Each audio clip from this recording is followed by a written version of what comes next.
Boleh. Ustadz, izin? Ya, Iya, kita iya, mulai silakan ya. Pak Aryo. Baik, sebentar. Di mana? Saya mute ya. Iya, Mas.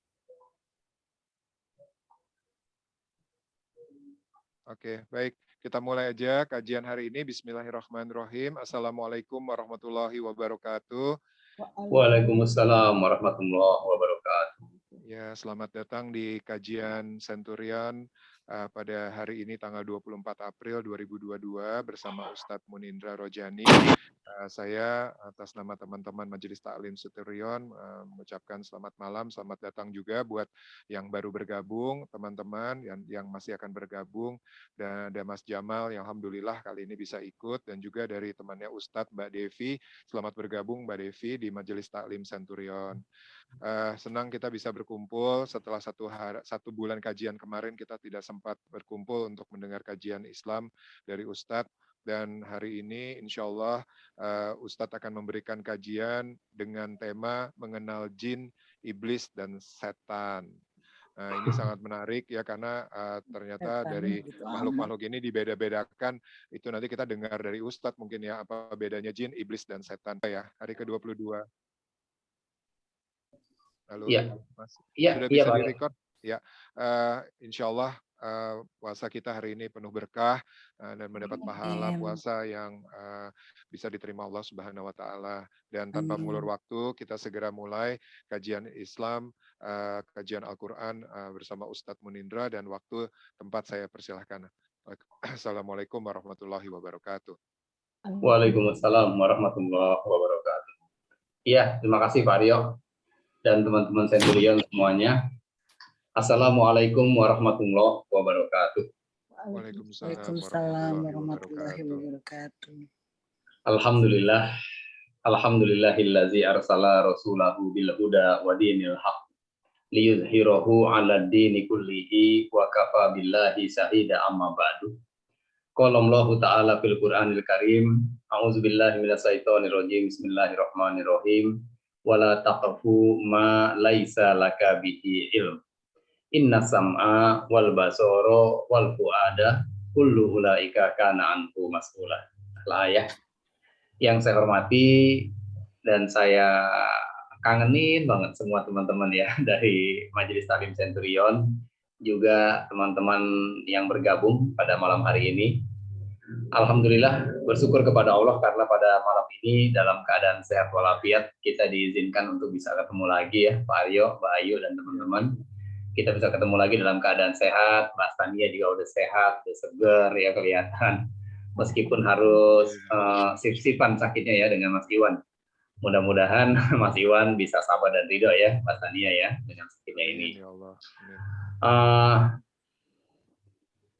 Semoga berkumpulnya kita malam ini juga menjadi alasan yang kuat bagi Allah untuk selalu melimpahkan rahmat, taufik, dan hidayahnya agar selalu masuk dan benar-benar masuk ke dalam hati kita, sehingga setiap kita bisa memiliki hati-hati yang bening, hati yang lembut, hati yang gampang aja untuk memaafkan, dan hati yang selalu cerdas untuk bisa mensyukuri setiap takdir yang Allah tentukan terjadi dalam episode kehidupan kita, meskipun terkadang takdir Allah itu berseberangan ya dengan keinginan hati kita. Shalawat dan salam selalu tercurah kepada junjungan kita, manusia terbaik sepanjang zaman, Nabi Muhammad Sallallahu Alaihi Wasallam, beserta keluarganya, sahabatnya, dan semoga sampai kepada kita semua umatnya yang senantiasa berusaha untuk bisa mengikuti segala sunnah-sunnahnya sampai hari kiamat nanti. Teman-teman semua, mari sama-sama kita awali silaturahim kita malam ini dengan membaca basmalah. Bismillahirrahmanirrahim. Ya. Bismillahirrahmanirrahim. Allahumma inna nas'aluka ilman nafi'a wa na'udzubika min ilmin la yanfa'. Ya Allah, berikanlah kami ilmu yang bermanfaat dan lindungilah kami dari ilmu-ilmu yang tidak bermanfaat. Kita mohon juga kepada Allah, teman-teman, jika malam ini ada keluarga kita, sahabat kita, pasangan kita, atau orang tua kita yang sedang sakit, semoga Allah berikan taufik kepada mereka semua untuk mampu sabar dan ridho atas ketetapan Allah ini. Dan semoga Allah kembalikan lagi kesehatannya, sehingga pada saat mereka sehat nanti, mereka bukan sekedar sehat, tapi mereka sehat dan bergelimang pahala buah dari kesabaran dan keriduannya saat ini. Ya, untuk yang masih di jalan ada Pak Hadi, ada Eko, ya. Semoga Allah selamatkan perjalanannya, Allah bahagiakan, ya, dan Allah lancarkan. Dan untuk teman-teman kita yang belum bisa bergabung karena harus berikhtiar, semoga Allah lancarkan ikhtiarnya dan diberikan hasil yang maksimal. Dan jika ada nih teman-teman kita malam ini mungkin ya yang ada urusan hutang piutang yang harus diselesaikan, semoga Allah tolong untuk bisa melunasi semua hutang-hutangnya tanpa harus berhutang lagi. Dan untuk orang tua kita, sahabat-sahabat kita, guru-guru kita yang telah mendahului kita juga mohon kepada Allah. Semoga Allah memaafkan semua hilaf dan kesalahan mereka. Allah tutup aib-aibnya di dunia maupun di akhirat. Dan Allah tempatkan mereka semua di tempat yang terbaik di sisinya. Amin ya Rabbal Alamin. Terakhir, Mbak Mia, kita minta Allah ya Mbak Mia ya. Semoga kita semua termasuk orang-orang yang akan Allah mudahkan untuk bisa sampai ke tanah sucinya Allah, untuk bisa berhaji dan berumroh lagi bagi yang sudah pernah ya, dengan mabrur dan mabruroh bersama-sama dengan keluarga yang kita cintai dan orang-orang yang kita sayang dalam keadaan sehat walafiat dan serba berkecukupan. Ala hazihi niyat wa fi kulli niyatin shalihah. Al-Fatihah. A'udzubillahi minasyaitonir rajim. Bismillahirrahmanirrahim. Iyyaka na'budu wa iyyaka nasta'in. Shiratal ladzina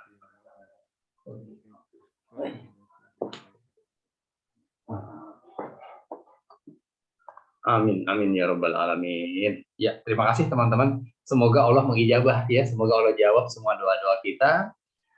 Dan malam ini judul kajian kita emang agak kurang enak ya, kedengarannya kurang enak gitu ya. Tapi ini perlu. Apa tadi Pak Aryo? Judulnya Pak Aryo? Mengenal jin, iblis, dan setan.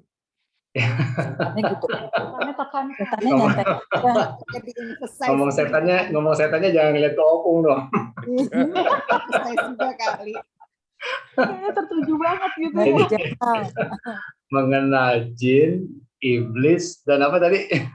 Setan. Iya.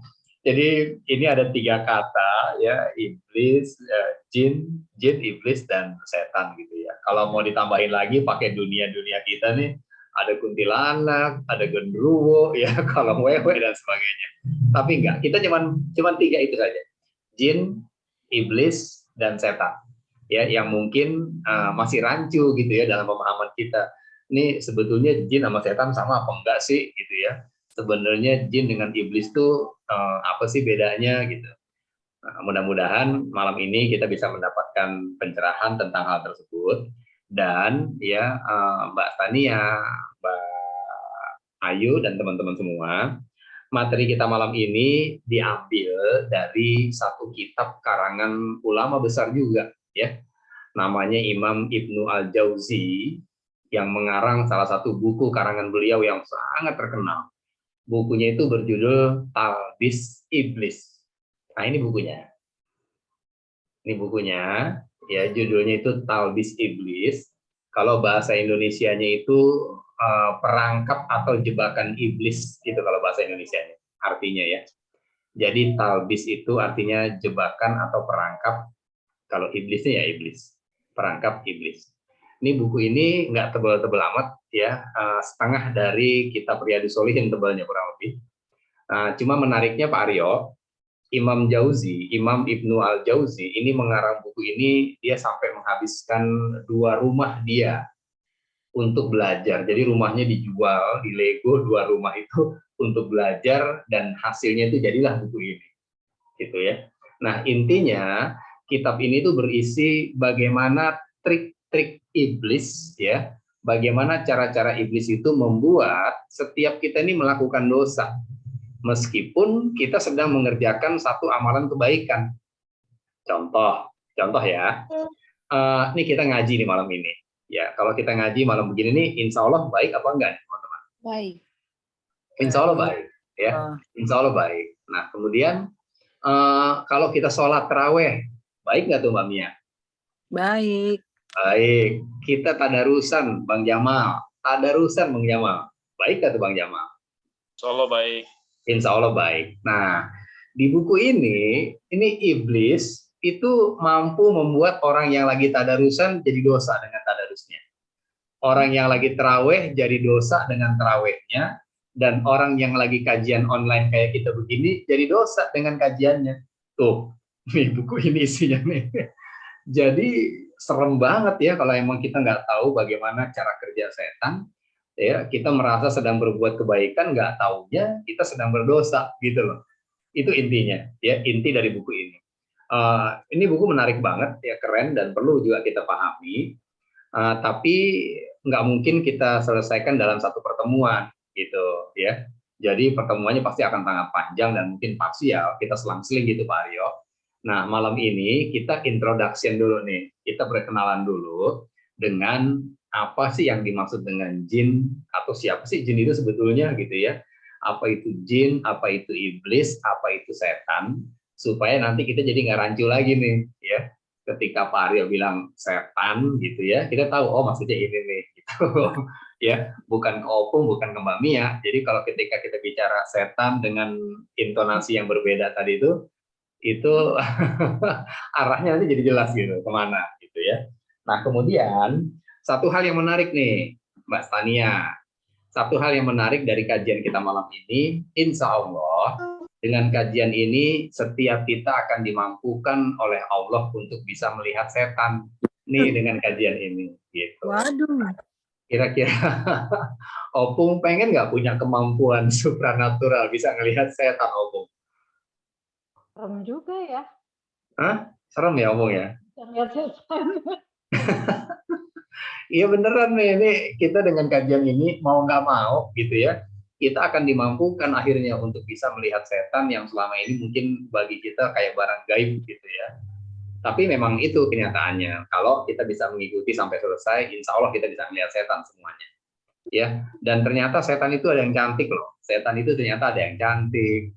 Setan itu ternyata ada yang gagah, ada yang bewokan, ada yang six pack, macam-macam setan ternyata gitu ya. Ya, kalau Opung kira-kira kayak aduh kayaknya aku takut deh Mas Indra gitu. Ya jangan live juga, terusin aja karena setannya insya Allah ganteng-ganteng dan cantik-cantik setannya insya Allah. Ya, jadi kita nggak belajar ngelihat setan yang serem-serem nih, ya Mbak Mia ya. Yang kita lihat yang cantik-cantik lah, kayak anak FU di Senturi dulu. Waktu masih cantik, sekarang kan tambah cantik. Dulunya tuh cantik banget, sekarang tambah cantik. Gitu ya. Baik. Nah, kajian kita introduction tentang jin, iblis, dan setan ini kita awali dari surat Az-Zariyat, surat ke-51 ayat 56. Silakan dibuka Qur'annya. Surat ke-51 ayat 56.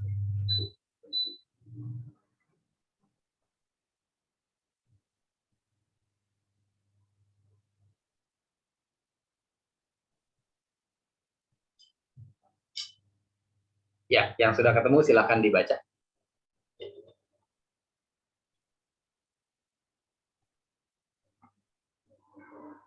Bismillahirrahmanirrahim. Aku tidak menciptakan jin dan manusia melainkan agar mereka beribadah kepadaku. Ya, terima kasih Mbak Ayu. Ya, jadi kita mulai dari surat ini nih, Pak Aryo. Wa ma khalaqtul jinna wal insa illa liya'budun, kata Allah. Dan tidak aku ciptakan jin dan manusia ya melainkan agar kedua makhluk tersebut beribadah kepada Allah. Jadi Allah menciptakan jin dan kita manusia itu supaya kita beribadah kepada Allah. Jadi selain manusia ternyata ada makhluk lain yang juga dikenakan kewajiban untuk beribadah kepada Allah.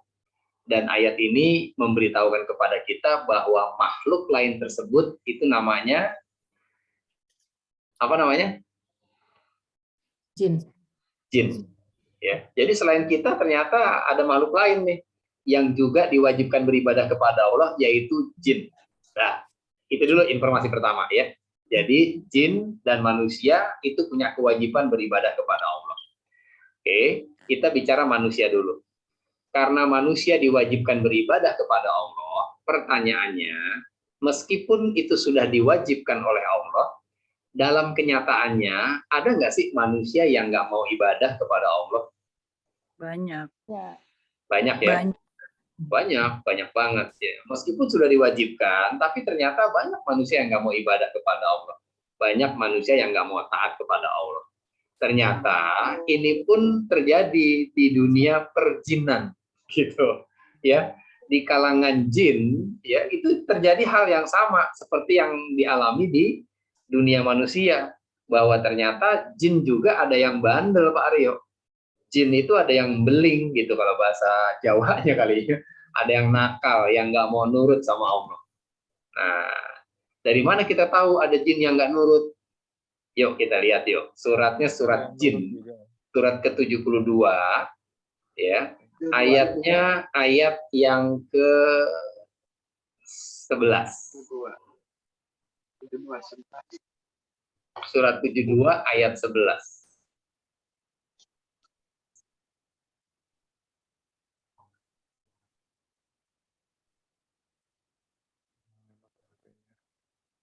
Dan sesungguhnya di antara jin ada yang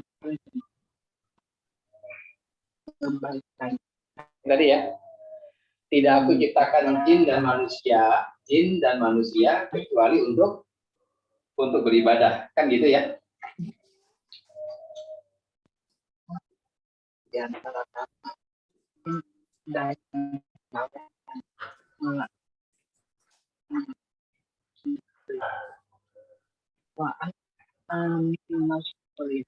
Jadi jin dan manusia dua-duanya diciptakan Allah dan dua-duanya makhluk ini dikenakan kewajiban beribadah kepada Allah di 5156 tadi.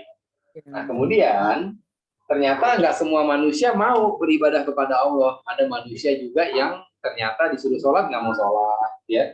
Disuruh puasa nggak mau puasa, disuruh sabar nggak mau sabar, disuruh memaafkan nggak mau memaafkan, malah dendam gitu.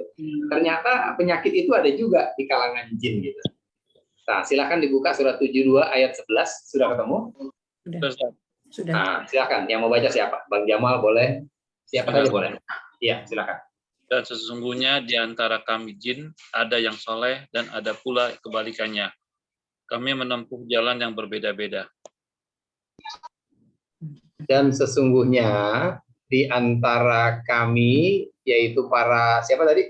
Jin. Para jin itu ya. ada yang soleh dan ada yang pula kebalikannya.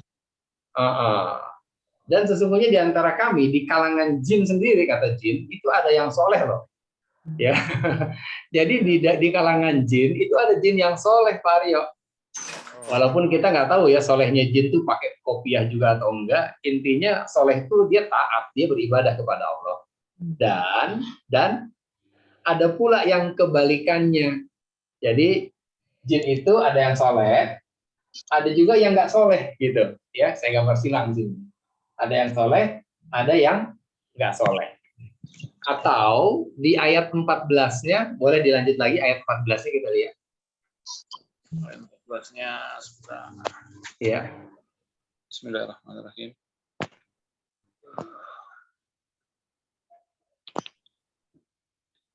Dan di antara kami ada yang Islam dan ada yang menyimpang dari kebenaran. Siapa yang Islam, maka mereka itu telah memilih jalan yang lurus. Nah, ternyata jin juga ada yang Islam, Pak Aryo. Jin ada yang Islam, tapi ada juga yang menyimpang. Kalau menyimpang ya lawannya Islam deh, ya. Kalau gampangnya itu kita nanti mengenal dalam bahasa Indonesia di kita tuh kan pernah kita dengar istilah jin Islam sama jin kafir ya. Pernah nggak dengar begitu tuh? Jin Islam. Iya, nah ini ayatnya nih, ini dalilnya nih. Kenapa ada jin Islam, ada jin kafir? Karena jin sendiri yang bilang, di antara kami ada loh yang Islam, tapi ada juga yang menyimpang dari Islam. Jadi kafir tuh jinnya gitu. Jelas ya? Jadi jin itu ada yang Islam, ada yang kafir, ada yang soleh, ada yang berlawanan dari kesolehan, yaitu yang ya kafir juga sama sih intinya bahasanya. Jelas sampai di sini ya. Nah, dari sini akhirnya kita mengenal adanya jin Islam dan jin kafir. Jadi benar, emang ada jin yang Islam dan jin yang tidak Islam atau jin yang kafir. Dan itu adalah pilihan tuh, ya. Islam dan kafir itu pilihan. Taat kepada Allah atau kita menyimpang atau kita nggak mau taat kepada Allah itu pilihan. Allah nggak pernah memaksa kita. La ikroha fid din. Nggak ada paksaan dalam berdin, kata Allah. Nah, tinggal kita mau pilih yang mana nih. Silakan dibuka di surat Kahfi, di surat Al-Kahfi ayat 29. Silakan dibuka di surat 18 ayat 29. Assalamualaikum Pak Ustadz. Waalaikumsalam warahmatullahi wabarakatuh. Siapa Maaf, masih di jalan nih. Oh, Pak Harto. Iya, siap Pak Harto. Iya, Pak Harto. Ikut aja dulu. Iya, amanilah Pak Harto. Hati-hati Pak Harto ya. Fokus ke jalan aja. Sambil audionya di on kali ya. Bisa dengar jadinya. Sudah ketemu surat Kahfi-nya? Sudah. Ayat keberapa? Ayat Ayat berapa? 29. Ayat 29. 9. 18 ayat 29. 18, 29. Iya. Silakan gantian yang lain kalau mau baca monggo. Bismillahirrahmanirrahim. Katakanlah Nabi Muhammad, kebenaran itu datangnya dari Tuhanmu. Maka siapa yang menghendaki beriman, hendaklah dia beriman. Dan siapa yang menghendaki kufur, biarlah dia kufur. Sesungguhnya kami telah menyediakan neraka bagi orang-orang zalim yang gejolaknya mengepung mereka. Jika mereka meminta pertolongan dengan meminta minum, mereka akan diberi air seperti cairan besi yang mendidih dan menghanguskan wajah.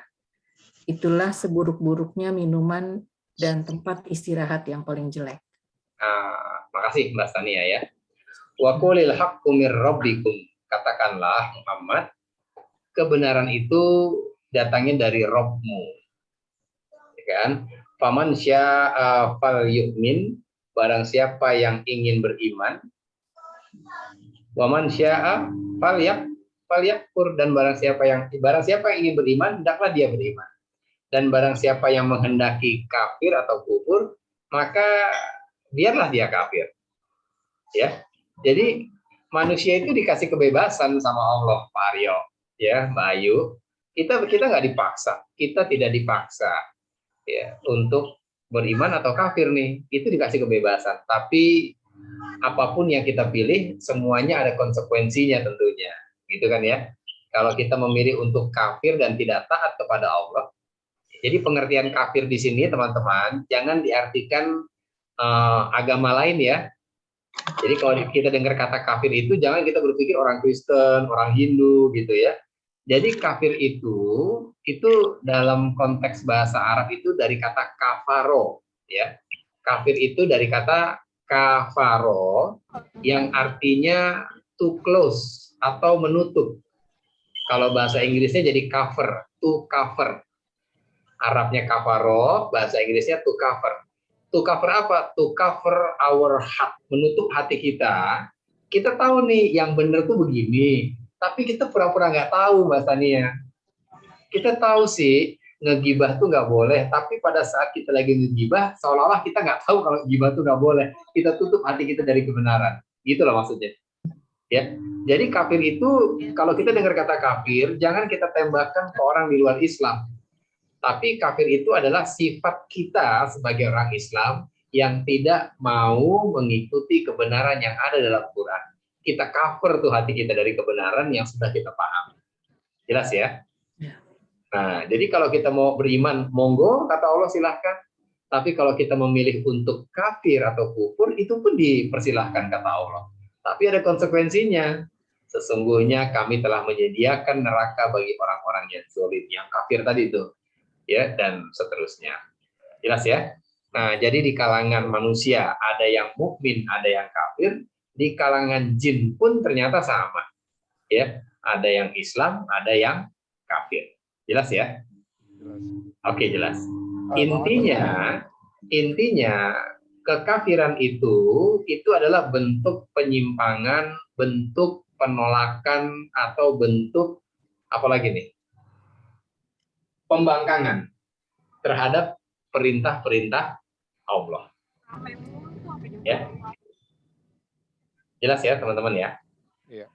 Oke, sekarang kita udah jelas ada jin, ada manusia, dua-duanya punya kewajiban beribadah, dan dua-duanya ada yang taat, ada yang nggak taat. Yang taat kita kenal dengan sebutan Muslim atau Islam, yang tidak taat berarti ya lawannya, yaitu kafir. Oke, kemudian kalau iblis itu apa kalau iblis ya? Kan gitu ya.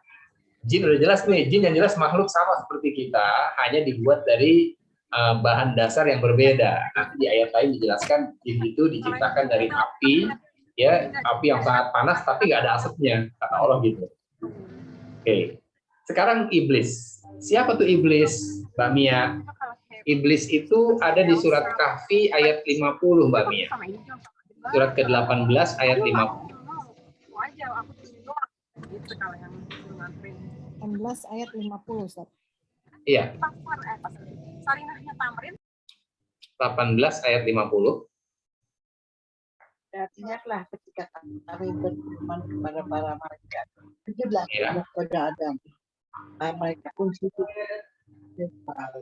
Baca. Dia adalah dari golongan jin, maka dia mendurhakai pantaskan aku menjadi dia dan keturunannya seperti pada mereka musuhmu sangat buruk dari sebagai pengganti Allah yang Iya. Mohon maaf nih, Bu Sri, tadi suaranya kurang jelas ya. Nggak tahu di tempat lain gimana, teman-teman yang lain? Iya, sama putus-putus. Iya, suaranya kurang jelas ya. Boleh dibaca lagi, sekali lagi, Mbak Mia. Mbak Mia pegang Quran nggak, Mbak Mia? Sebentar Pak Ustadz, sebentar. Atau siapa yang sudah ready? Bismillahirrahmanirrahim. Oh ya. Dan ketika kami berfirman kepada para malaikat, sujudlah kamu kepada Adam. Maka mereka pun sujud kecuali iblis. Dia adalah dari golongan jin. Iya, Maka stop dulu Mbak Mia. Stop dulu ya, pelan-pelan. Dan ingatlah ketika kami berfirman kepada para malaikat, kata Allah, sujudlah kamu kepada Adam. Ya kan? Ya. Maka mereka pun sujud illa iblis, kecuali iblis. Karena minal jin, kata Allah. Dia di sini siapa nih maksudnya nih? Iblis. Iblis itu adalah dari golongan jin. Nah, jelas kan? Ya. Nah, jadi iblis itu jin atau bukan? Jin. Jin. Yang soleh apa yang kafir? Yang kafir. Ah, dah gitu deh. Ya. Jadi iblis itu ya dia keneh, Mbak Mia. Iblis itu nggak jin-jin juga, tapi sebutan lain untuk jin yang kafir. Jelas tuh ya? Iya.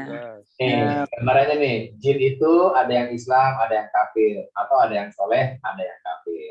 Nah, jin yang kafir ini itu disebut dengan iblis tuh di 1850. Ya, karena minal jin kata Allah. Tuh yang membangkang tadi itu yang nggak mau sujud itu adalah iblis. Mereka dari golongan jin. Nah, jadi iblis itu jin juga, tapi jin yang nggak taat. Jelas ya? Siap.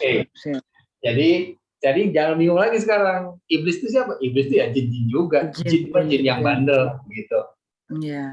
Ya, oke. Nah, sifat jin yang bandel yang ada dalam iblis tadi itu ya, sifat bandel, sifat membangkang, menyelisihi, menolak, nggak taat yang ada pada iblis, itu juga kadang-kadang ada dalam diri manusia.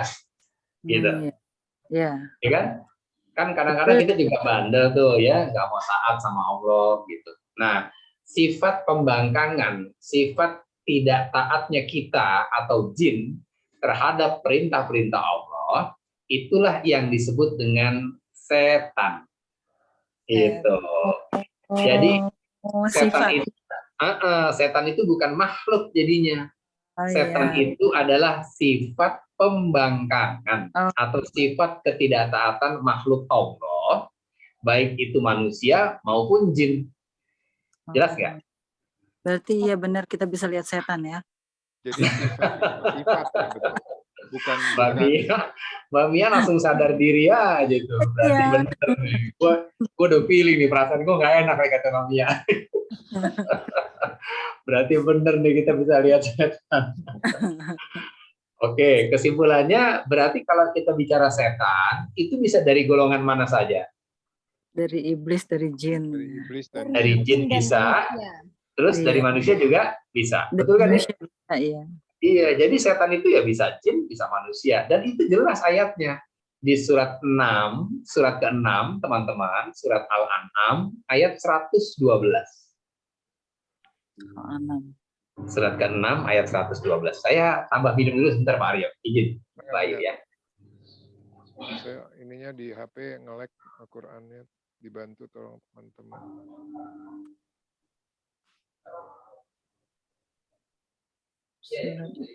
Ayat ke 100 berapa? 12. Terus 13. 12. 12.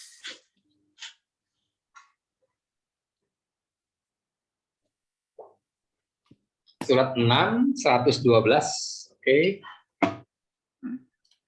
Nih. 112. Jadi tadi dari jin, ada yang Islam, ada yang kafir. Jin yang kafir disebut dengan sebutan iblis. Manusia juga ada yang Islam, ada yang kafir. Dan sifat-sifat kekafiran inilah yang disebut dengan sifat-sifat setan. Oke, sekarang lihat di surat 6, 112. Monggo, gantian bacanya. Yang belum kebagian silahkan baca.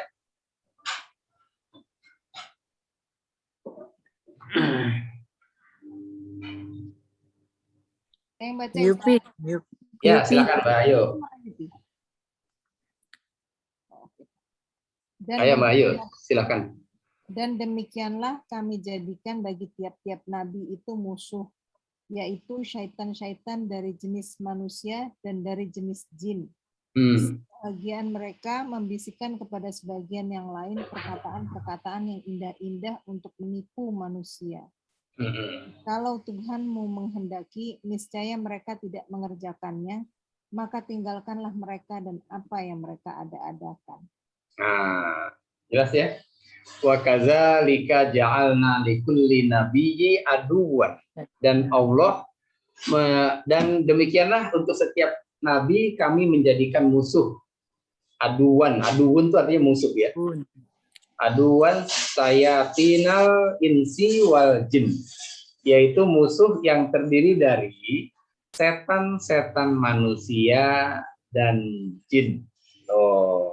Jadi setan itu ada dari golongan jin, ada dari golongan manusia. Sayatinal insi wal jin, kata Allah. Jelas nggak teman-teman nih? Jelas. Jelas ya? Jadi kalau kita bicara setan, berarti bisa jadi yang kita bicarakan itu jin, bisa juga diri kita atau manusia. Nah, dari sini Mbak Mia langsung ngegeter nih. Oh bener, kalau begitu kayaknya kita bisa lihat setan beneran. Gitu kan ya. Mbak Mia langsung feeling. Kira-kira yang dimaksud setan dari jenis mana nih Mbak Mia yang bisa kita lihat? Dari jenis manusia, sifat-sifatnya. Bener. Jadi bener ya, kita bisa ngelihat setan ya Mbak Mia ya. Ya, tadinya udah mau mundur, Ustaz. Tadinya udah mau mundur ya. Begitu baca surat 6:1-12, nggak taunya setannya kece gitu ya. Iya. Nah, jadi kapan nih kita bisa ngelihat setan? Pada saat diri kita sendiri nggak taat sama yang Allah atur dalam Quran, gitu tuh, ya. Karena setan itu pada hakikatnya adalah sifat pembangkangan, ya, yang dimulakan ketika pertama kali iblis membangkang atas perintah Allah untuk sujud kepada Adam, gitu. Tuh awalnya tuh. ada di surat ke Al-A'raf, surat 7 ya, surat ke-7 ayat 12. Kita lihat yuk sejarah asal muasalnya pembangkangan ya atau ketidaktaatan makhluk Allah yang bernama iblis ketika tidak mau tunduk patuh kepada perintah Allah untuk sujud kepada Adam. Coba dibuka surat 7 ayat ke-12.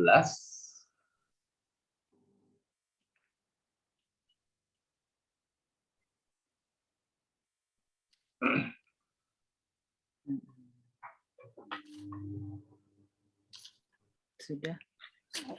Yang baca Bu Yupi Tania? baca. Yupi. Siapa? Ayo siapa aja boleh gantian, yang penting gantian ya. Yang sudah baca stop dulu, ganti yang lain biar semuanya kebagian baca.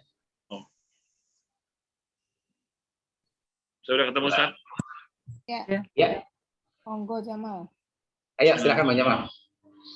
Allah berfirman, apakah yang menghalangimu sehingga kamu tidak bersujud kepada Adam?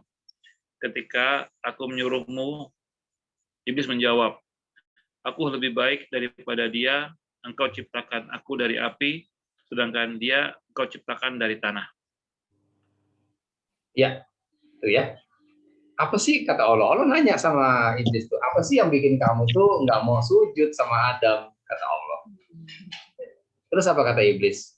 Ana khairum minhu. Karena saya itu lebih baik dari Adam ya Allah. Iblis merasa bahwa dirinya lebih oke dari Adam. Khalaqtani min nar, engkau ciptakan aku dari api. Wa khalaqtahu min tin, sedangkan Adam engkau ciptakan dari sekedar tanah. Jadi ucapan iblis ana khairum minhu. Ada nggak dari ayat itu? Ada ya. Ada ya. Aku lebih baik nih. Ini saya tulis di sini nih. Surat 7 12. Ana khairum minhu. Kebaca nggak nih Mbak Tania? Kebaca ya. Artinya saya lebih baik dari dia. Merasa lebih baik ya. Ucapan iblis ini adalah ucapan kesombongan ya. Karena dia merasa lebih baik dari Nabi Adam. Pertanyaannya, sebetulnya ucapan ana khairu minhu ya, khalaqtani min nar wa khalaqtahu min tin, itu sebetulnya bentuk ketidaktaatan iblis untuk tidak mau sujud kepada Adam atau nggak mau taat sama Allah sebetulnya. Coba deh, kira-kira yang mana nih? Tidak mau taat sama Allah. Yang kedua, Ustaz. Yang kedua tuh berarti yang tidak mau taat sama Allah. Iya. Sebetulnya bukan iblis nggak mau sujud sama Adam nih. Tapi sesungguhnya kalau kita lihat secara utuh, iblis ini nggak mau taat sama perintah Allah. Betul nggak? Betul. Iya, Allah perintahkan iblis sujud ente sama Adam. Oh enggak. Berarti kan iblis sedang menolak perintah Allah nih. Ya enggak? Bukan sekedar iblis nggak mau sujud sama Adam. Yang iblis tolak itu perintah Allah. Itulah sebabnya kenapa kemudian ana khairu minhu itu dikategorikan sebagai ungkapan kesombongan. Dan karena kesombongan iblis inilah, lihat ayat berikutnya, ayat 13-nya. Kita lanjut artinya. Silahkan dilanjut. Bang Jamal lagi boleh, ganti yang lain juga boleh. Ayat berapa tadi? Surat 7 lagi, ayat 13, Pak Aryo. Ayat berikutnya. Ayat 13 ya. Maaf, tadi nge-lag soalnya nih, jadi nggak bisa. Al-Araf. Pak Aryo, suaranya jauh banget, Pak Aryo. Ya ini nggak tahu kenapa nih, Ustaz. Halo. Halo. Udah bisa dengar? Sudah. Kedengeran. Harus dideketin banget ininya. Nggak mau jauh dia. Tempat yang tertinggi, ayat 13 ya. Ya. Ya. Jadi di ayat 12-nya iblis nggak mau sujud kan kepada Adam dengan dalih, soalnya gue lebih oke dari dia, Iya. kan gitu. Nah, Betul. terus ayat 13-nya? Ayat 13-nya ya Al-A'raf kan ya, Ustadz ya? Ya. Ya Allah. Ya, Bismillahirrahmanirrahim. Maka turunlah kamu darinya, surga, karena kamu tidak sepatutnya menyombongkan diri di dalamnya. Keluarlah, sesungguhnya kamu termasuk makhluk yang hina. Nah, tuh ya. Statement iblis yang menyatakan bahwa dirinya lebih oke, lebih baik dari Adam, itu dikategorikan statement kesombongan oleh Allah. Maka Allah berfirman, turunlah kamu darinya, keluar deh kamu dari surga kalau begitu, kata Allah. Kenapa? Karena kamu tidak sepatutnya menyombongkan diri di dalamnya. Oh ya, jadi dari ayat ini kita dapat ilmu nih, kita dapat info bahwa di dalam surga itu nggak ada seat yang available untuk orang yang belagu, untuk orang yang sombong. Tuh. Ya, maka turunlah kamu dari surga, kata Allah, karena kamu nggak pantas ada di sini, karena kamu telah menyombongkan diri di dalam surga. Berarti surga nggak provide rooms untuk orang-orang sombong, Mbak Mia. Ya, jadi kalau kita dulu di FO tuh ada orang reserve kamar, mau pesan kamar dong, ntar dulu, Bapak sombong nggak? Sombong saya mah. Kalau Bapak sombong nggak ada kamar Pak, fully book kita. Tamu Kalau mana sombong. Ya, jadi keluarlah. Ya, sesungguhnya kamu termasuk makhluk yang hina. Jadi semakin orang menyombongkan diri, dia semakin hina dalam pandangan Allah. Dan yang paling penting, ini yang paling penting nih dari ayat 13. Ternyata di surga benar-benar tidak menyiapkan tempat atau tidak ada seat sama sekali yang disediakan untuk orang-orang yang sombong. Iya. Jelas ya? Oke. Dari ayat 13 ini kemudian Rasulullah bersabda, Pak Aryo. Ya, according to Al-A'raf 13, maka kita mengenal ada hadis yang disampaikan oleh Rasulullah yang bunyinya la tadkhulul jannah. Nih, udah saya tulis nih ya. Mudah-mudahan kelihatan nggak, Mbak Ayu? Kelihatan, Ustaz. Kelihatan ya? Kalau di Zoom kelihatan. Oke, tunggu. Saya spotlight kali ya, biar lebih jelas. Videonya. Yang ini nih. La tadkhulul jannah. Nggak bakalan masuk surga, kata Rasulullah. Man kana, barang siapa, fi qalbihi, yang di dalam hatinya, misqala zarrotin min kibri, yang dalam hatinya ada kesombongan walaupun hanya sebesar zarroh. Zarroh itu partikel terkecil gitu, lebih kecil lagi dari atom. Jadi sehalus apapun kesombongan itu, maka dia nggak punya seat di surga, kata Rasulullah. Jadi orang sombong tuh emang nggak ada di surga. Orang sombong di dunia aja nyebelin nggak? Kalau orang sombong nih di dunia, nyebelin nggak sih Pak Arya? Nyebelin. Nyebelin. Di dunia aja orang sombong tuh nyebelin, susah dapat tempat gitu loh. Apalagi di surga gitu. Ya. Jadi Al-A'raf 13 ini sangat berjalan beriringan dengan hadis Rasulullah, ya. La tadkhulul jannah, nggak bakalan masuk surga. Man kana fi qalbihi, barang siapa yang dalam hatinya misqala zarratin, ada sekecil zarrah partikel gitu ya, terkecil, min kibri, dari kesombongan. Hadis riwayat Muslim. Nah, dari hadis ini harusnya kita berpikir nih, berarti bahwa penyakit sombong itu bahaya atau bahaya banget nih Mbak Ayu? Bahaya banget. Bahaya banget loh, penyakit sombong ini fatal nih. Kenapa fatal? Karena sombong itu bisa membuat kita itu di-cancel masuk ke dalam surga gitu.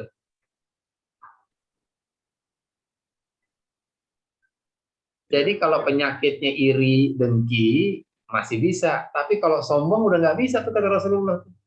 Kenapa nggak bisa? Karena sombong itu kepakaiannya Allah. Sombong itu hanya boleh disematkan kepada Allah. Ya. Dalam keterangannya, silahkan kita berakhlak seperti akhlaknya Allah. Ya, silahkan kita bertingkah laku seperti sifat-sifat yang ada pada Allah. Kita mau pengasih, mau penyayang, mau apa lagi? Mau jadi orang kaya, goni, mugni, mengayakan. Silahkan kata Allah. Silahkan kamu berlaku seperti yang ada dalam sifat-sifat Allah. Illa kecuali al-muttakabbir. Kecuali sombong yang nggak boleh. Jadi kalau Mbak Ayu mau jadi pemaaf banget kayak Allah tuh, Ghafurur Rahim, silahkan Mbak Ayu kata Allah, nggak apa-apa. Mbak Ayu pengen jadi orang yang dermawan banget, mau ngasih siapa aja, orang jahat, orang baik, baik aja Mbak Ayu. Pengamen yang suaranya merdu, yang suaranya sember, Mbak Ayu kasih semuanya. Silahkan kata Allah. Ya, Allah kan juga begitu kan. Kita ini mau taat nggak taat, Allah tuh baik terus sama kita. Tapi ada satu yang nggak boleh dicontoh sama manusia, yaitu mutakabbir. Ya, kesombongan itu hanya boleh, ya, atau bahasa lainnya kata ulama tuh sombong itu adalah pakaiannya Allah. Hanya Allah yang pantas sombong, gitu deh kira-kira. Ya, nah kita nggak boleh tuh pakai pakaiannya Allah tuh. Kita nggak boleh gunakan sifat kesombongan itu dalam diri kita. Maka siapapun yang punya kesombongan berarti dia telah menduakan Allah, gitu loh. Makanya dia nggak boleh ada di surga. Jelas nih? Iya. Jelas ya? Oke. Jelas. Nah, sombong dalam bahasa Arab itu al-kibru. Kibar tuh, ya. Al-kibr. Misqala dzarratin min kibar. Kibar ini sombong nih Pak Aryo. Kata kibar ini artinya sombong. Ini saya tulis warna merah di bawahnya nih. Ya. Di bawahnya ini ada hadis lagi nih. Hadis riwayat Muslim juga yang menjelaskan definisi sombong menurut Rasulullah. Ya, kita lihat ya. Jadi karena bahayanya penyakit sombong ini bisa membuat kita tidak bisa masuk ke surga, Pak Aryo. Berarti kita perlu tahu kan, sombong itu sebetulnya apa sih gitu. Serem amat nih penyakit, bisa bikin kita nggak masuk surga, iya nggak sih? Iya. Oke, sekarang kita rinci nih, ya. Menurut keterangan yang disampaikan oleh Rasulullah dalam hadisnya, beliau menyatakan bahwa definisi sombong atau al-kibru, sombong itu kata Rasulullah, batorul haq wa gomtun nas, gitu. Al-kibru, kesombongan itu adalah satu batorul haq, nih, satu batorul haq, yang kedua wa gomtun nas. Masih ingat nggak apa tuh artinya tuh batorul haq dan wa gomtun nas? Baik, masih ingat baik? Baik catatannya paling komplit nih, di Centurion.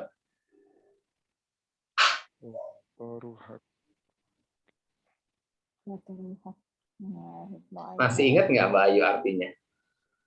Sombong.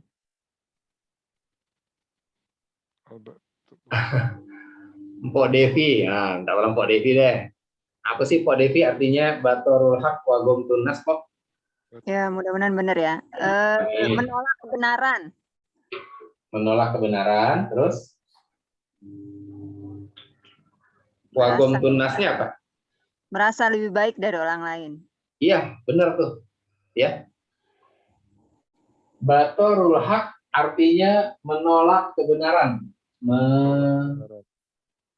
Menolak yang hak.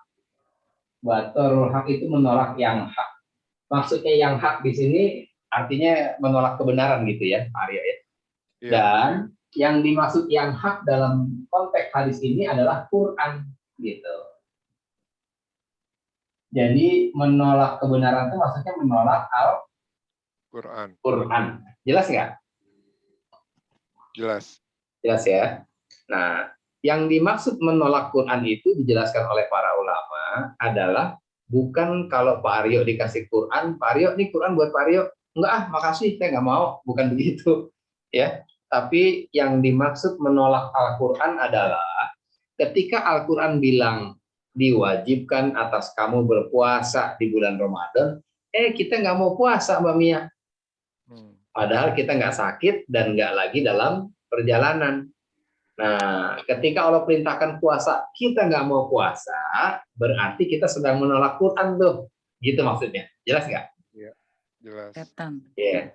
Jadi kalau kita nggak mau puasa di Ramadan, padahal kita nggak sakit dan tidak dalam perjalanan, berarti kita masuk nggak dalam kategori sombong? Ya. Iya, Masuk. Tuh. Apalagi contoh yang lain, wasbir kata Allah, ala musibah, bersabarlah atas musibah yang Allah timpakan kepada kita. Jadi sabar itu perintah Allah tuh. Kalau kita nggak sabaran, berarti sombong nggak? ya sombong. Sombong gitu loh. Wal afina anin nas, maafkanlah kesalahan orang lain. Kalau ada orang minta maaf, kita nggak maafin, berarti sombong nggak? Sombong. Sombong. Tuh. Kira-kira pernah nggak kita jadi makhluk Allah yang sombong kalau begitu? Pernah. Pernah tuh. Ya, kalau kita pernah berlaku sombong, berarti kelakuan kita mirip-mirip nggak tuh sama yang Allah usir tadi dari surga? Iya, setan. Mirip tuh dengan setan tuh. Kelihatan deh. Banget kelihatan deh setannya sekarang. Ada yang naik Pajero, ada yang naik Lexus, ada yang naik Honda Beat. Setannya macam-macam nih sekarang nih. Iya. Itu batarul haq jelas ya. Apalagi Allah suruh tolaklah kejahatan dengan kebaikan kata Allah. Ya. Wala tastawil hasanatu wala sayyi'ah. Gak sama antara yang buruk dengan yang baik. Yang baik dengan yang buruk itu beda kata Allah. Idfa billati hiya ahsan. Maka tolaklah kejahatan-kejahatan itu dengan cara yang lebih baik. Kata Allah nih. Berarti membalas kejahatan dengan kebaikan itu perintah bukan? Perintah. Perintah. Terus kalau ada orang jahat sama kita, kita jahatin lagi. Berarti somse nggak kita? Somse, sombong sekali. Gitu. Ya lagunya Dul Sumbang. Iya. Mbak Mia langsung inget di Kuningan dia tuh. Coba mainkan Mbak Mia. Somse. Allah somse, sombong sekali. Tuh kan. Dia nggak bisa dipancing dia. Dan panturannya keluar deh tuh. Panturannya keluar. Iya, itu sombong tuh ternyata Mbak Sania. Allah perintahkan kita menutup aurat kalau kita keluar rumah. Kita nggak mau tutup aurat kita, sombong lagi. Dan itu bahaya loh, itu fatal banget. Apa fatalnya? Allah tidak menyediakan seat untuk orang-orang yang sombong di dalam surga. Alhamdulillah. Iblis aja udah tinggal di surga, udah stay di surga, terus sombong, belagu, keluar ente kata Allah. Nggak sepantasnya kamu menyombongkan diri di sini. Itu kan artinya surga nggak punya tempat untuk orang-orang yang sombong. Oh, jelas ya? Oke, itu batarul haq. Sombong itu adalah menolak kebenaran, menyelisihi Quran itu sombong kata Rasulullah. Yang kedua apa? Wagomtun nas. Tadi Mbak Devi, tadi artinya apa? Mbak Devi, wagomtun nas? Merasa lebih baik dari orang lain. Oh, ana khairum minhu banget tuh. Merasa lebih baik dari orang lain. Itu kan ucapan iblis yang membuat iblis terusir dari surga. Iya nggak? Iya. Jadi kalau hari ini kita bisa ngaji nih, ini kita ber-12 ngaji nih. Terus kita merasa lebih baik dari yang nggak ikut ngaji aja malam ini. Aduh, fitrah parah deh fitrah. Misalnya nih, kena tuh kita penyakit sombong tuh. Gak jadi dapat pahala. Gak jadi dapat pahala tuh, talbis iblis begitu. Mbak Mia udah pakai hijab, bagus banget nih pakai hijab nih. Itu iblis main lagi ntar tuh. Selesai kajian, Mbak Mia komen, kayaknya hijab gue paling syar'i deh dibandingin yang lain. Kena lagi. Iya kan, Bang Jamal? Iya. Bang Jamal baca Quran tadi, surat sekian ayat sekian. Terus Mbak Mia juga baca, Pak Aryo baca. Selesai kajian, Bang Jamal ngebatin, kayaknya bacaan gue paling fase deh dibanding yang lain. Kena lagi. Begitu aja tuh cara kerja setan tuh. Susah Cara benar kerja iblis surga tuh. ya. Kenapa?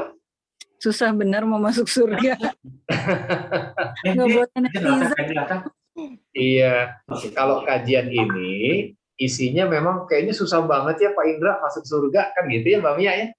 Nanti ada lagi kajian Mbak Mia yang kalau isi kajian itu Mbak Mia jadi berpikir, Kalau gitu mah gue surga bisa nih. Bisa begitu ntar tuh. Tapi nanti. Sombong dong.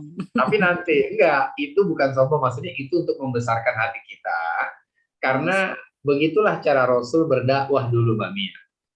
Dulu Rasul berdakwah dengan 2 metodologi. Yang pertama itu basiron.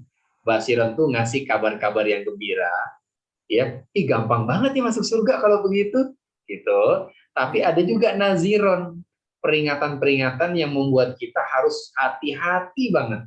Jangan sampai kita masuk dalam perangkapnya iblis atau talbis iblis tuh, buku yang tadi di awal kita jelaskan. Ya, orang pakai hijab bisa jadi dosa gara-gara hijabnya karena dia merasa lebih syar'i. Orang yang udah ngaji itu bisa sombong, bisa dosa dengan suara kajiannya, dengan suara ngajinya. Kenapa? Dia merasa lebih pas makhrajnya, merasa lebih itu, ingat itu penyakit awal dari iblis terlempar dari surga. Ana khairu minhu. Saya lebih baik ya Allah daripada Adam. Dan Allah nggak suka banget sama orang yang seperti itu. Gitu. Ya, jelas ya. Nah, pertanyaannya ya, tadi dari ungkapan Mbak Mia, susah banget kayaknya masuk surga nih. Gitu ya. Itu artinya Mbak Mia dapat tuh inti kajiannya. Maksudnya gimana sih? Maksudnya betapa setiap kita ini sangat mungkin dirasuki penyakit sombong. Iya nggak sih? Pasti. Iya. Dan orang yang paling berpotensi sombong di kajian kita malam ini kira-kira siapa nih, Mbak Mia? Pak Ustadz. Iya, saya yang paling berpotensi. Iya kan? Saya merasa ngasih materi, kan gitu ya, Bang Jamal. Kan sangat mungkin saya punya perasaan, ya ini mah di bawah gue semua nih. Iya nggak? Iya. Oh, itu ngeri tuh. Itu susah banget ngilangin perasaan itu untuk orang yang posisinya sebagai pemateri. Kan gitu. Maka supaya kita bisa terhindar dari merasa lebih baik dari orang lain, ulama ngajarin nih Pak Aryo. Iya. Ulama ngajarin kita tips. Ya. Yo, kira-kira gitu. Kalau Pak Aryo pengen nggak punya perasaan sombong terhadap orang lain, ini ada tips nih dari ulama nih, gitu kira-kira. Ya, apa tipsnya? Ulama ngajarin nih Pak Aryo. Ya, ulama mengajarkan kita setiap pagi ketika kita keluar rumah, ya, mau kita ke Senturi, mau kita ke Aloh, mau kita ke Mercure, kemana aja deh pokoknya. Ya, setiap kita keluar rumah, kita pasti nggak bertemu dengan orang lain. Pasti kita akan ketemu dengan orang lain. Kemungkinan besar kita akan ketemu. Oke. Dan kita ketemu dengan orang yang modelnya macam-macam kan? Ya nggak? Ada yang lebih oke penampilannya daripada kita, ada yang lebih di bawah dari kita penampilannya. Misal begitu Mbak Mia mau naik MRT tuh, ya. Ada orang pakai sepatunya udah nganga depannya. Oke, sepatunya nganga, terus baju sama celananya nggak matching. Tuh kalau ngelihat orang kayak gitu kan potensi sombong kita gede banget munculnya tuh. Iya nggak? Ya Allah nih orang gitu. Iya. Nah, maka ulama ngajarin gini Mbak Stania. Setiap kita keluar rumah dan bertemu dengan manusia, bagaimanapun modelnya tuh orang. Gitu deh bahasanya ya. Jadi kalau Mbak Stania ngelihat orang nih, orang lain di luar diri Mbak Stania, mau bagaimanapun modelnya orang tersebut, ya, misalnya rambutnya berantakan, mungkin badannya bau dan sebagainya, langsung batinkan Mbak Mia. Mbak Stania, ulama ngajarin, setiap kita bertemu dengan orang, bagaimanapun rupanya orang tersebut, batinkan dalam hati kita, bahwa orang itu pasti punya amalan yang lebih baik dari saya, gitu.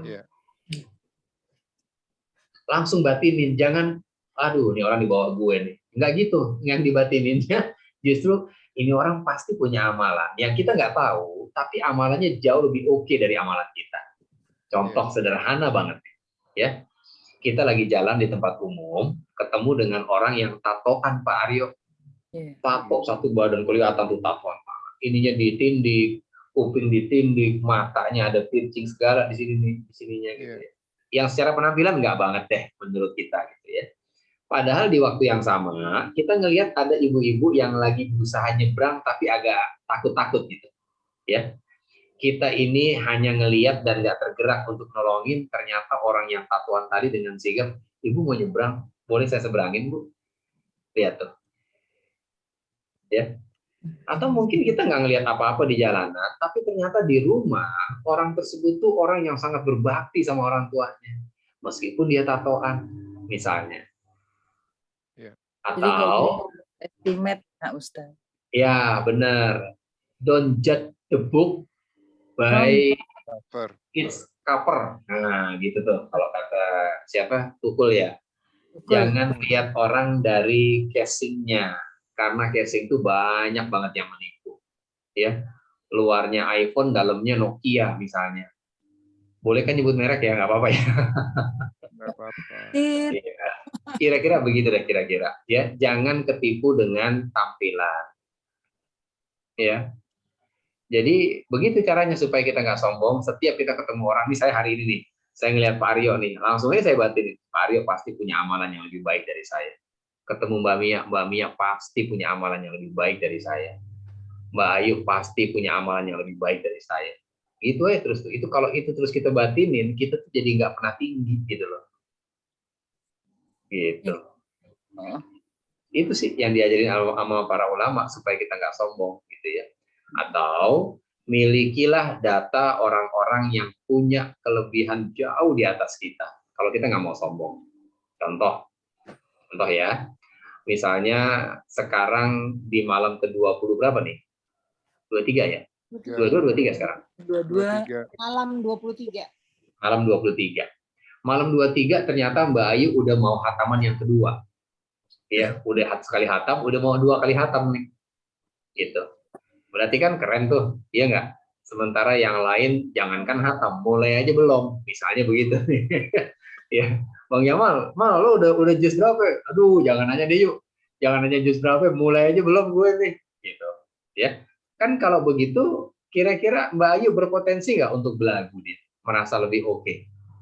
Berpotensi kan? Nah, ulama ngajarin, ketika kita punya amalan yang oke, lihat, cari data orang yang punya amalan yang sama kita, tapi jauh di atas kita. Ketika Mbak Ayu merasa lebih baik, bisa menghatamkan 2 kali Quran di malam ke-22, malam ke-23, cari data, ada nggak orang yang lebih hebat dari saya ya hatamannya? Gitu. Banyak banget ternyata. Ya, di Majelis Taklim Baitul Mawadah, saya ngisi di Bojonggede, Bogor ya, Mbak Stania, ya Mbak Mia, itu ada jamaah, salah satu jamaah yang Kamis kemarin itu udah hatam yang keempat. Wow. Masya Allah. Tahun kemarin 7 kali hatam dia. Tahun kemarin dia 7 kali hatam, Mbak Ayu. Dan Kamis kemarin itu udah hataman dia yang keempat. Itu kan kalau kita baru 2 kali hatam langsung ngedon nggak kita? Ngedon lah. Udah gitu udah nggak ada apa-apanya deh. Ya Allah. Itu udah 4 kali hatam. Iya ini mau yang kelima Pak Indra. Terus saya tanya, Ibu gimana sih baca Qurannya Bu? Saya tanya beneran, saya nanya Mbak Ayu. Dia bilang, saya tuh kalau Ramadan bangun jam 1 malam Pak Indra. Jam 1 malam itu saya berzikir, saya beristighfar, kemudian saya baca Quran, tadarus, gitu Mbak Mia. Sampai kapan? Sampai menjelang sahur. Ya, jadi sekitar jam 3, dari 1 ke jam 3 tuh dia zikir, dia tadarus dan sebagainya. Jam 3 dia masak untuk persiapan sahur. Ba'da sahur, sholat subuh, dia mulai tadarus. Yang bikin saya kayak ditabokin Pak Aryo, saya tanya, Ibu tadarus mulai ba'da subuh. Sampai jam berapa? Saya tanya kan, sampai jam berapa Bu? Kok bisa udah 4 kali hatam hari gini? Gitu. Jawaban dia, saya baca terus Pak Indra, sampai asar. Nggak tidur-tidur. Nggak tidur dong. Dari habis subuh baca Quran sampai asar Mbak Stania. Coba deh Mbak Stania kira-kira merinding nggak kalau dengar orang ngomong gitu sih? Oh Allah, saya itu rasanya lemes banget, lemes dalam arti yang sesungguhnya gitu ya. Ya Allah, nggak ada apa-apanya saya. Terus saya kan nanya, emang nggak ngantuk Bu? Bangun dari jam 1, baca Quran sampai asar dari habis subuh. Ngantuk Pak Indra. Terus Ibu nggak tidur? Tidur. Tidurnya gimana? Setiap saya udah nggak kuat nih baca Quran, saya udah ngantuk, dia mohon sama Allah. Ya Allah, saya udah nggak kuat nih, saya pengen tidur. Tolong tidurin saya 10 menit aja ya Allah, habis itu saya pengen ngaji lagi. Masya Allah. Coba. Aduh, kita udah nggak ada apa-apanya deh. Nggak jadi sombong kita dengan bacaan Quran kita. Kita nggak jadi sombong dengan 2 juz per hari misalnya. Waduh, Jadi habis subuh sampai asar 4 juz Mbak Mia. wow, luar 4 biasa. kadang 5 juz. Masya Allah. Makanya dia bisa 7 kali hatam dalam 1 Ramadan. Dan dia bukan widows loh. Dia punya suami, punya anak 2 gitu. Iya. Aduh ya, itu contoh aja lah ya, supaya kita nggak belagu, kita cari orang yang datanya luar biasa. Dan kalau ibu itu mau sombong, bisa nggak? Bisa banget. Tapi Bisa. supaya nggak sombong, dia cari lagi data, ada nggak orang yang lebih hebat dari dia? Iya. Ternyata kita ketemu data Imam Qatada. Imam Qatada setiap 3 hari hatam, 3 hari hatam, 3 hari hatam Masya Allah. di Ramadan. Dan di 10 malam terakhir Ramadan, setiap malam dia hatam. Habis sudah, nggak ada artinya tuh 7 kali hatam di Ramadan. Imam Qatada mau belagu nih, mau sombong. Lihat data Imam Syafi'i yang setiap Ramadan nggak pernah kurang dari 2 kali hatam Quran per malam. Masya Allah. 60 kali hatam Ramadan. Ya Gitu loh. Allah. Banyak itu kan Al-Quran. Aduh, kalau kata Mbak Mia, ratusan. Banyak banget Mbak Mia. Banyak itu, ya ampun. Ya, jadi gitu. Kalau kita mau belagu nih, kita mau belagu, kita mau sombong dengan amalan kita, langsung cari data deh. Ya, orang-orang yang amalannya jauh di atas kita. Sedekah misalnya. Misalnya setiap hari Mbak Stania 100.000. 100.000. Gila, keren banget gue ya. 100.000 loh setiap hari. Mau belagu nih dia nih. Cari data. Nggak taunya Pak Harto 102.000 setiap hari. Langsung kalah Mbak Stania. Kalau segitu, ya kan? Pak Harto mau belagu, baca data, ketemu data Aisyah. Aisyah tuh di Ramadan ternyata kalau bersedekah, sekali sedekah 60 juta Pak Harto. Nanti 60 juta, nanti 80 juta, sekali sedekah tuh. Terus kita mau belagu dengan 102.000-nya. Jadi nggak belagu? Mundur. Mundur teratur, udah nggak ada apa-apanya gue dah. Gitu. Aisyah tuh sedekah 60 juta, 80 juta, baju lebarannya tambelan. Ya. Kalau kita sedekahnya tambelan, baju lebarannya kinclong 3 setel, 4 setel. Gitu. Ya.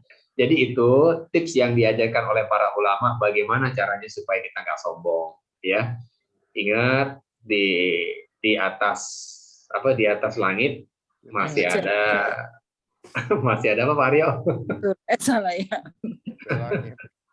Di atas langit masih ada langit. Ya, jadi batinkan ya. Setiap kita ketemu dengan orang, bagaimanapun model orang tersebut, batinkan aja langsung. Ini orang pasti punya amalan yang lebih oke dari gue. Nah, segitu aja deh Pak Aryo, supaya kita langsung menurunkan posisi kita, supaya kita nggak sombong. Ya, tapi jangan jaim, ya jangan bohong gitu. Ini orang pasti punya amalan lebih oke dari gue. Kayaknya enggak, okean gue. Jangan begitu. Bener-bener yakinkan gitu loh. Ini orang pasti punya amalan lebih baik dari gue. Gitu. Ya, jadi itu teman-teman yang bisa disampaikan ya tentang materi kita malam ini. Ya, wagom tunas itu artinya memandang remeh manusia atau merasa diri lebih oke, lebih baik dari orang lain.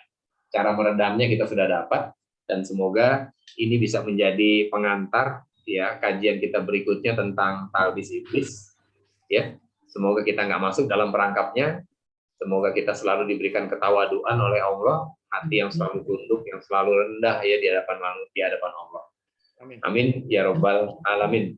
Cukup dari saya. Semua yang benar datangnya dari Allah. Jika ada hal-hal yang kurang pas, kurang berkenan ya, atau mungkin ada kata-kata saya yang kurang bisa diterima, saya mohon dimaafkan. Haza Wallahu yar'ana wa yafizuna walhamdulillahirabbil alamin. Saya kembalikan ke Pak Aryo. Silakan Pak Aryo. Alhamdulillah Rabbil Alamin. Telah kita dengarkan kajian Ustadz Indra pada malam hari ini dengan tema beda dari jin, iblis, dan setan.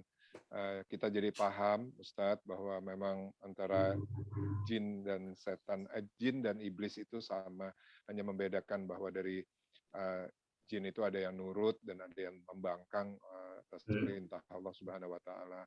Dan juga ternyata saya sendiri juga baru tahu bahwa dalam sebutan setan itu wujudnya bisa ada di dalam sifat manusia. Itulah yang kita, makanya tadi di awal kajian Ustadz bilang, mau lihat setan nggak gitu pada Yanti ya. Ternyata kita pun bisa melihat sifat-sifat Diri kita setan sendiri ada juga dalam diri kita sendiri, ya. Maupun apalagi melihat orang. Pas ngaca ya, langsung Iya, kelihatan. ya, gitu. Tapi juga kita diajarkan juga bagaimana kita supaya tidak sombong, untuk selalu mengingat, selain mengingat Allah juga kita mengingat ada orang yang lebih dari kita. Saya rasa itu kajian yang sangat singkat, padat, dan tapi insya Allah mengena dan bermanfaat buat kita. Amin, Bahwa amin. tidak ada yang perlu disombongkan di dunia ini karena kita itu ciptaan Allah, dan ternyata selain kita pun ada makhluk-makhluk lain juga. Sebelum kita menutup kajian ini, mungkin ada waktu sekitar 10 menit lagi untuk mungkin ada yang mau bertanya atau mau menyampaikan pengalaman mungkin ketemu setan atau pernah keluar dari lingkaran setan. Mungkin silakan, saya berikan waktu kepada teman-teman mau bertanya, silakan. Ada yang mau bertanya kah? Begitu ngaca, setan gitu. Setan. Berarti netizen setan semua ya.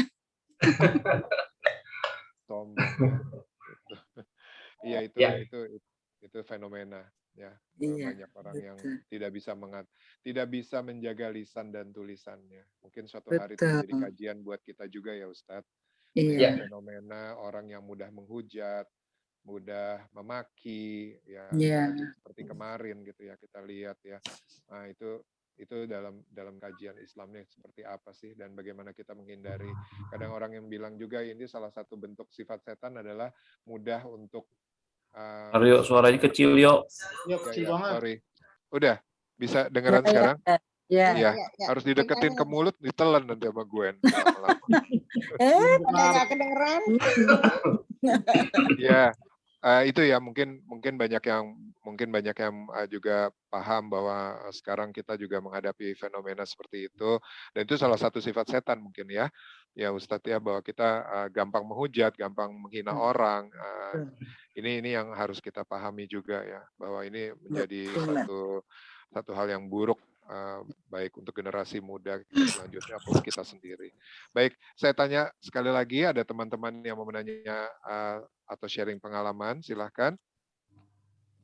Kayaknya cukup paling ya. itu aja Pak Ustadz. Berarti itu mengurangi pahala kita ya, kalau misalnya kita ada gerundel seperti itu. Iya, iya Mbak Mia, itu bisa mengurangi pahala puasa kita Mbak Mia.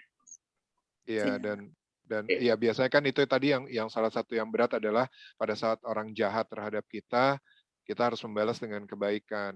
Jujur manusiawi itu kan hal yang sangat berat ya. Kalau kita udah dijahatin, biasanya kita harus, ya sekarang kita mungkin akan diam atau bersabar, karena tadi saya juga baru tahu bahwa salah satu sabar itu adalah, kalau kita tidak sabar itu kita melawan terhadap kehendak atau perintah Allah. Nah, ini yang berat.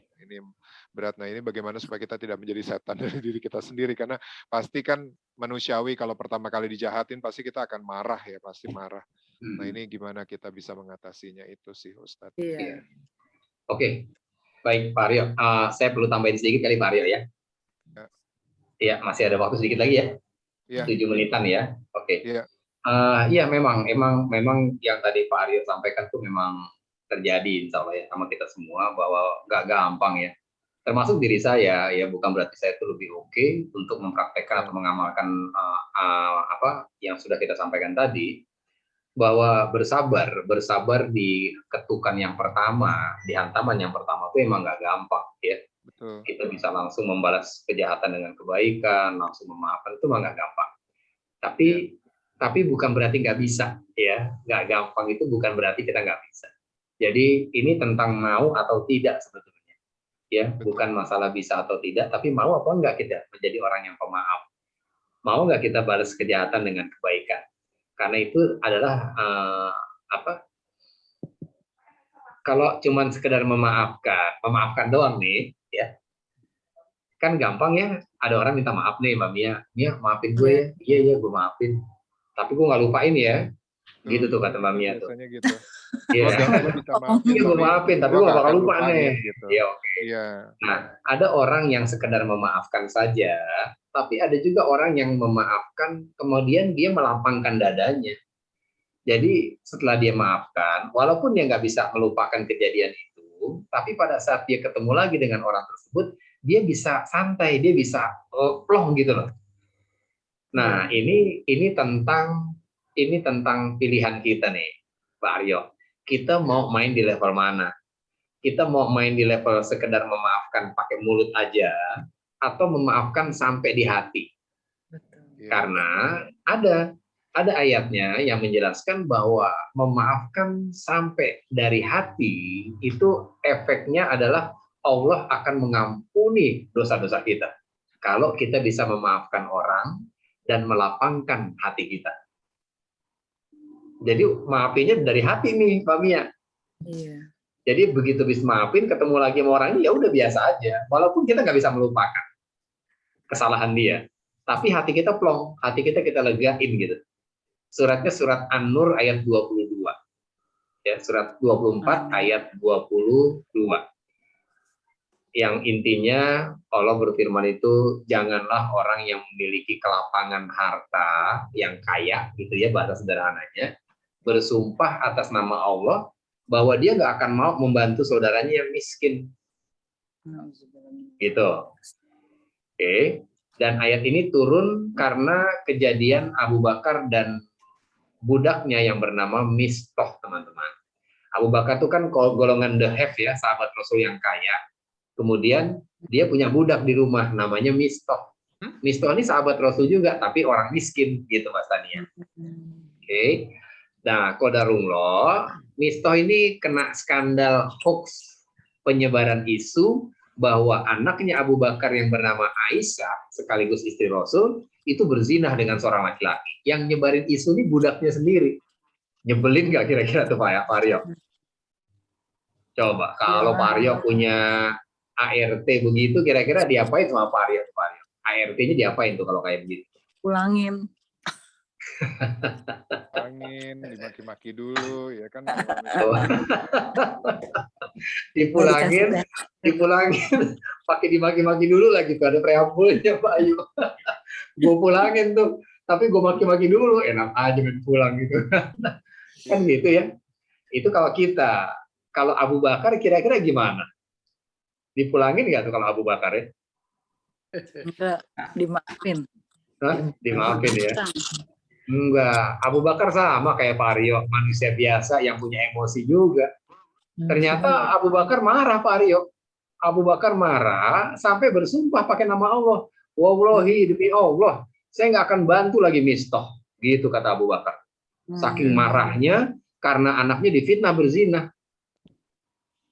Nah, karena Abu Bakar bersumpah dengan nama Allah, demi Allah, saya nggak akan bantu lagi Mistah.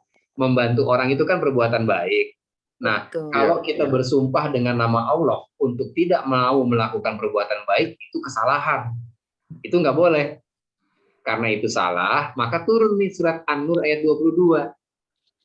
Mbak Yufi, kata Allah, jangan sampai orang yang punya kelapangan harta bersumpah demikian, kata Allah.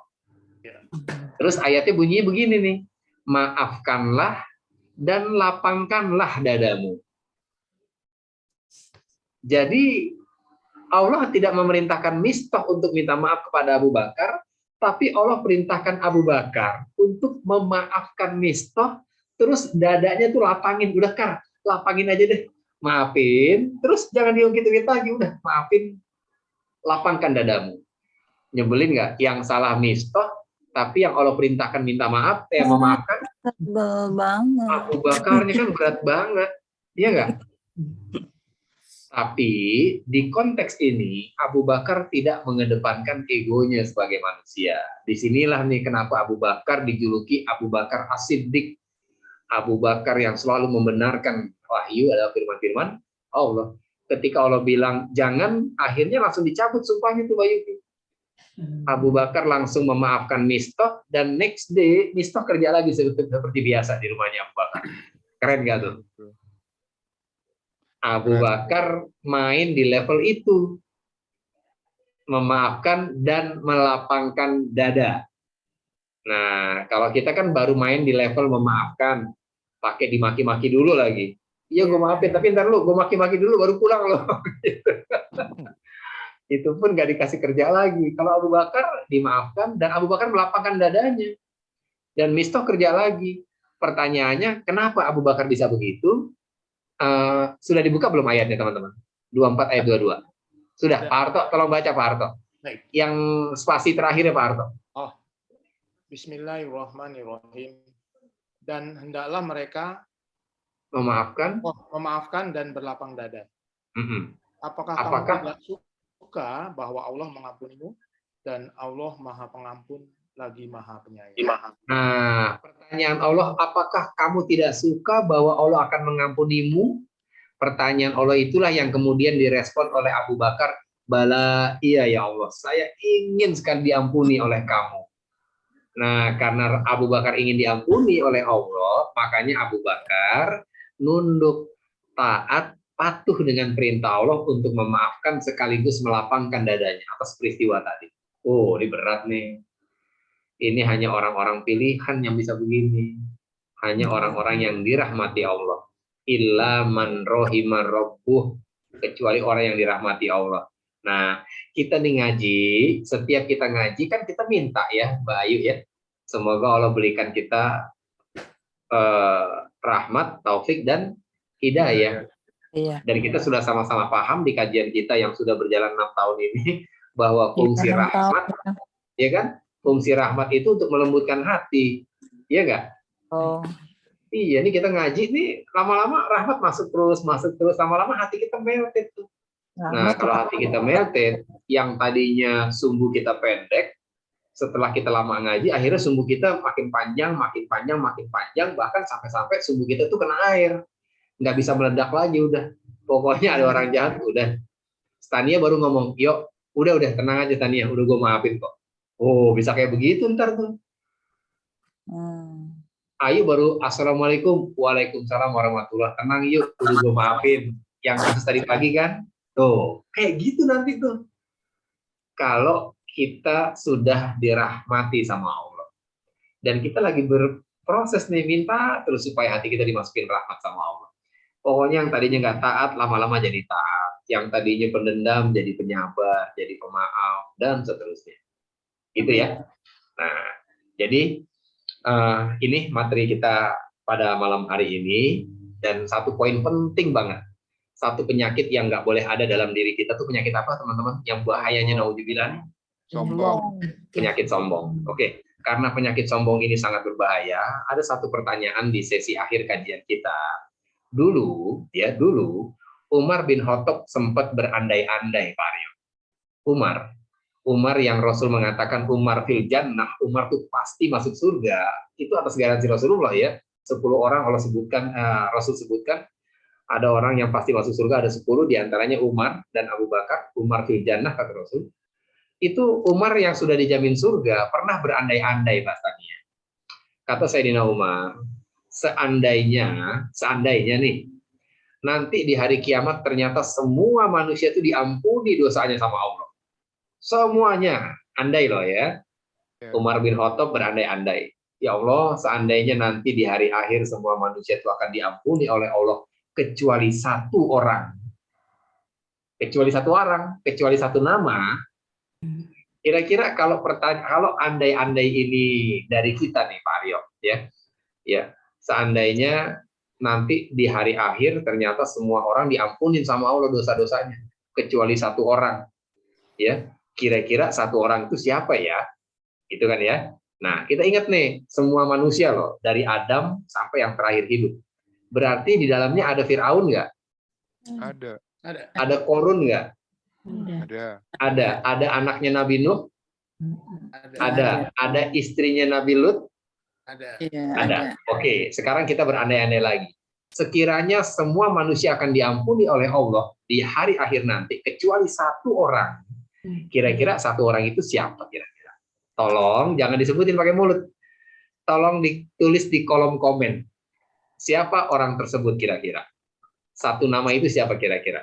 Fir'aun, Korun, Kan'an, anaknya Nabi Nuh, istrinya Nabi Lut, atau siapa? Silahkan teman-teman ketik dulu di kolom chat ya. Waktunya nggak lama, waktunya 10 detik aja. Sejam. Pilihannya itu ya. Pilihannya ya bukan pilihan, itu hanya referensi aja bahwa dari dulu sampai sekarang tuh ada nama Fir'aun loh, ada Korun loh, ada istri Nabi Lut, ya kan?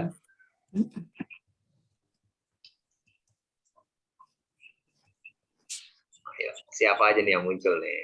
Ada Devi, ada saya, ada siapa lagi nih? Ada saya sendiri sih. Pada dirinya sendiri. Ya terserah, siapa aja bebas.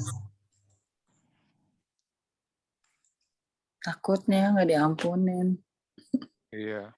Kalau saja di hari akhir nanti ternyata semua orang diampuni kecuali satu, siapa satu orang itu? Fir'aun dan mungkin saya kalau sombong.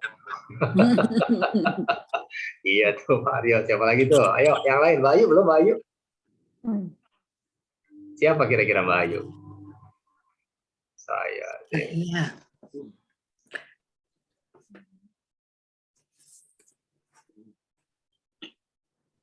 Mereka Nabi Lut. Siapa? Odince, Bu Jenril. Bu Jenril jawabannya belum ada Bu Jenril. Takut saya jawabnya takut. Jawabannya. Ya mungkin. Ini Mama udah nggak ada ya di situ ya? Ada deh kayaknya, mana tadi ya? Tadi ada ibunya Mbak ada Dini ya. masih. Ada, Mama masih ada. Ya, selamat malam Mama Dini. Iya. Assalamualaikum. Salam ya Mbak Dini. Salam sama mamanya. Jemuni, Ibu, Mama. Salam dari kentang Mustafa Lover. Kentang Mustafa mah. Mama dari awal tuh udah ngikutin. Sambil tiduran kayaknya Mama. Siapa ya? Siapa ayo? Opung nanya Opung. Iya, oke teman-teman. Jadi kenapa pertanyaan ini perlu saya sampaikan? Karena yang Umar sebutkan itu satu orang itu, kata Umar ya. Andai kata di hari kiamat nanti ternyata Allah mengampuni semua manusia kecuali satu orang, saya khawatir satu orang itu adalah Umar bin Khattab. Kata Umar nih. Umar bin Khattab. Ya. Dirinya sendiri. Artinya apa sih? Artinya Umar nggak merasa dirinya lebih baik dari Fir'aun. Umar nggak merasa dirinya lebih baik dari istrinya Nabi Lut, dari anaknya Nabi Nuh, dari Korun. Oh ini luar biasa nih. Maka ketika teman-teman menjawab, saya khawatir satu nama itu adalah saya, kata Devi.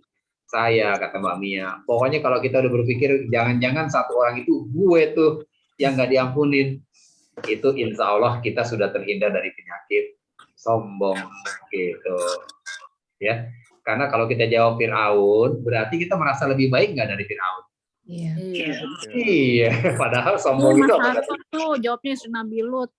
Wah. Jawaban saya Fir'aun sama diri saya, takutnya saya masih sombong. Gitu. Ya nggak apa-apa orang. Ini kan kita lagi belajar kan, kita lagi belajar. Kalau ternyata kita masih sebut nama orang lain, ya tinggal remedial, ya kan? Kita remedial, kita introspeksi lagi, ya kan? Gitu, ya. Terima kasih ya teman-teman, terima kasih banyak atas waktu dan kajian kita malam hari ini. Saya benar-benar terobati nih, kangen saya 2 bulan nggak ketemu Centurion. Dan alhamdulillah yang ikut juga hampir komplit gitu ya, hampir komplit. Makasih Pak Aryo, terima kasih banyak ya. Semoga bermanfaat. Selamat melanjutkan. Saya nggak bilang selamat istirahat ya. Ini 10 malam terakhir. Kita harus habis-habisan nih. Kita harus habis-habisan semuanya. Ya, Opung, siap-siap kopinya Opung. Ya, siap-siap kopinya supaya melek terus. Kalau ngantuk tidur. Kalau mau tidur jangan lupa ikutin pesan ibu tadi. Ya Allah, saya ngantuk banget nih. Tolong tidurin saya 10 menit aja. Pengen lanjutin tadarus. Aduh, itu keren banget tuh doa tuh.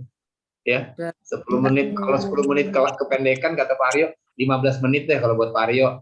Buat Bu Dini 20 menit boleh buat Bu Dini. 20 plus lagi. 20 kali 24 jam. 20 Siapa? Dini 2 kali 24 jam. Jangan gini Mbak Dini, ya Allah saya udah ngantuk, tolong tidurin saya sampai pules gitu. Jangan gitu Mbak Dini doanya. Ya, sebentaran aja, sebentar. Menit aja tapi Ya, Rasul juga tidur kok, tapi sebentar ya, bukannya melek terus-terusan. Rasul pun ada tidurnya, tapi sebentar gitu ya. Ya cukup Pak Aryo, cukup ya. Kita tutup dengan doa kafaratul majelis. Subhanakallahumma wa bihamdika asyhadu an la ilaha illa anta astaghfiruka wa atubu ilaik. Saya kembalikan ke Pak Aryo. Silakan Pak Aryo. Terima kasih Ustadz. Di penghujung udah kajian hari ini.